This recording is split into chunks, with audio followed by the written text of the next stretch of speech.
కాసేపట్లో అల్లుడు గారు వచ్చేస్తారు. గంగని కూడా తీసుకొస్తున్నారు. వచ్చి మనల్ని గంగ ఎవరి కూతురని నిలదీస్తాడేమోనయ్యా. గంగ మన గురించి ఏమనుకుంటుందో ఏమో.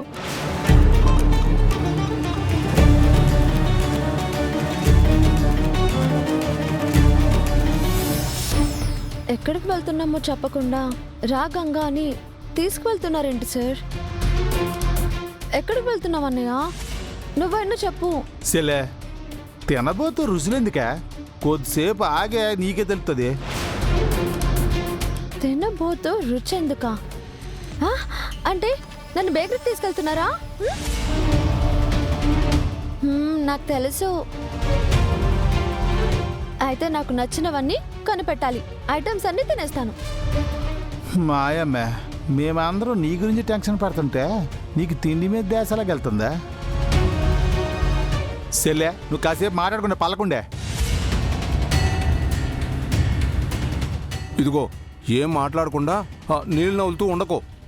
రుద్రబాబు అడిగితే ఏదో ఒకటి చెప్పు. ఏటి చెప్పాలో ఏటో నాకేం అర్థం కావట్లేదు.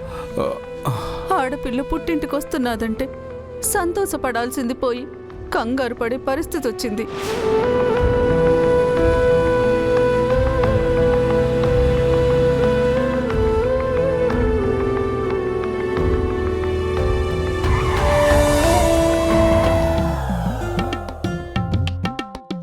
ఇదేంటి సార్ మా బస్తీకి తీసుకొచ్చారు? ఎందుకు? ఎందుకేంటి? బస్తీకి ఎందుకు వస్తాం?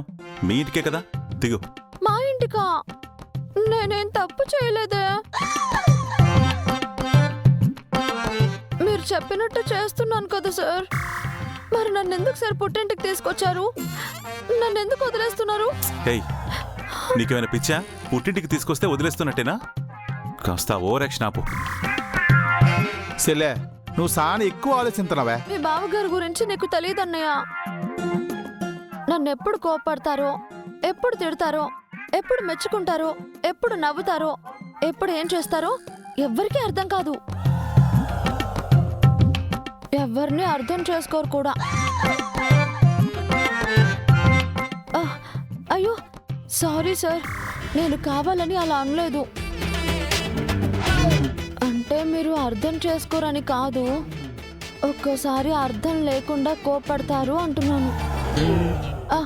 అలా అని నన్ను కోపడకండి సార్.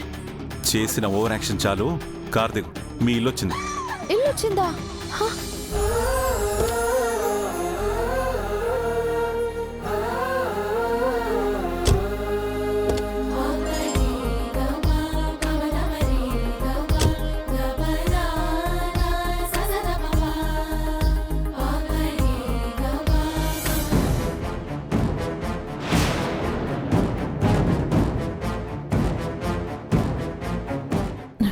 అదిగో అల్లుడు గారు వచ్చేసినారు. రాయ్యా, రండి బాబు, కూసోండి.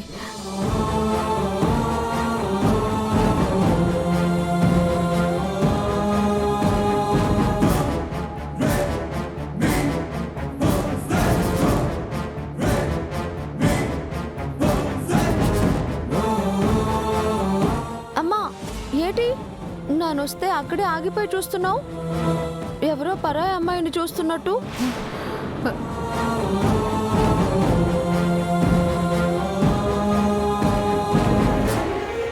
ఓహో, సార్ నన్ను తీసుకొచ్చేసరికి ఇంటి దగ్గర ఏమైనా గొడవ అయిందా అని భయపడుతున్నావా?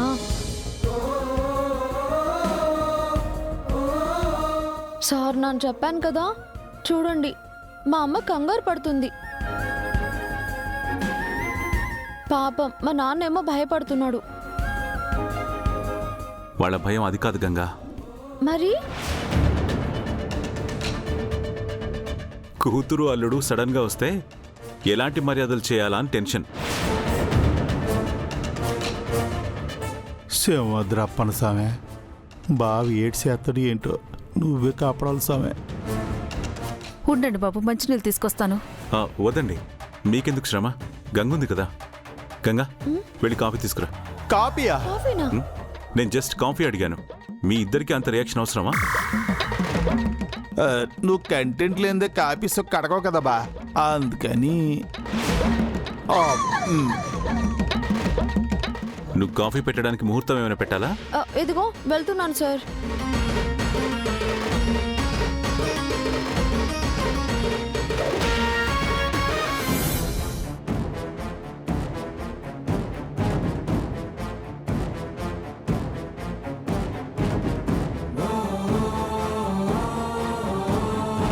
క్షమించండి పిన్ని, బావ దగ్గర నిజం దాయడం కరెక్ట్ కాదనిపించింది,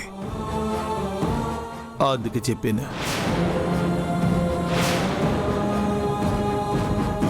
చూడండి, నిజం తెలిసి మిమ్మల్ని నిలదీయడానికి రాలేదు.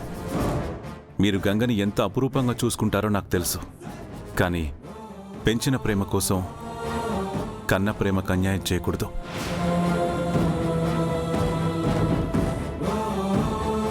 నిజం తెలిస్తే గంగ ఎక్కడ దూరం అయిపోతుందో అన్న ఆలోచనే మిమ్మల్ని ఇంత బాధ పెడుతుంటే, మరి ఇన్నేళ్లుగా గంగని దూరం చేసుకున్న తల్లిదండ్రుల మనసు ఎంత క్షోభపడుతుందో ఒక్కసారైనా ఆలోచించారా?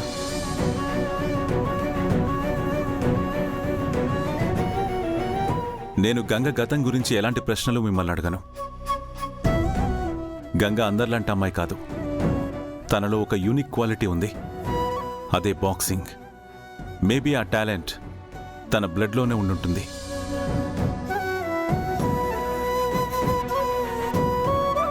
నేనిలా ఎందుకంటున్నానంటే, తన గతం అనేది తన భవిష్యత్తుకి మంచి మార్గమవుతుందనిపిస్తుంది. నేనేం తొందర చేయడం లేదు. తన గురించిన నిజం మీకెప్పుడు చెప్పాలనిపిస్తే అప్పుడే చెప్పండి.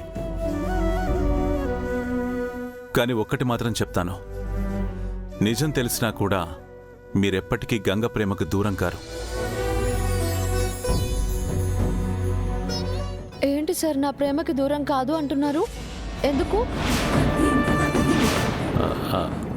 అది మరేట్లేదే, పిన్నికి బాబాయ్కి రోజంతా నేను చూడాలనిపిస్తున్నాను బావతో అంటేని. గంగ కూడా పొద్దుత్తమాని మిమ్మల్ని తలుసుకుంటూ ఉంటుందని బావ కూడా అంటున్నాడు. గంగ ప్రేమ మీకు ఎప్పటికీ దూరం కదా చెప్తుంటే నువ్వు వచ్చావు. అంతే కదా మరి. అమ్మ నన్ను ఎవరైనా దూరం పెడతారా?